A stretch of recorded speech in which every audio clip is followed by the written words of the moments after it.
જે રીતે આપણે મોટા લોકોની બોલવાની ભાષા હોય છે તે રીતે નાના બાળકોને પણ અમુક સાઇન હોય છે જેનાથી તે આપણી જોડે વાતો કરી શકતા હોય છે। 0 થી 3 મહિનાના બાળકો આ રીતે આપણી જોડે કોમ્યુનિકેટ કરે છે। પહેલું, જ્યારે બાળક ભૂખ્યા હોય છે ત્યારે તે આવો અવાજ કરે છે, ને। બીજું, ઓહ।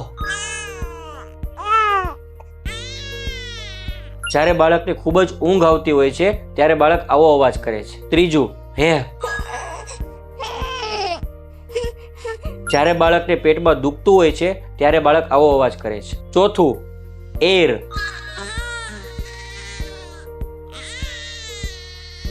જ્યારે બાળકને પેટમાં ખૂબ જ પ્રમાણમાં ગેસ બન્યો હોય છે ત્યારે બાળક આવો અવાજ કરે છે। પાંચમું, એહ।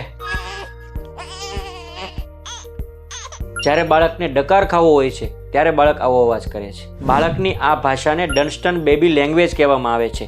જો આપણે આ સમજી શકીએ તો આપણે બાળકની જરૂરિયાતોને આસાનીથી સમજી શકીએ છીએ।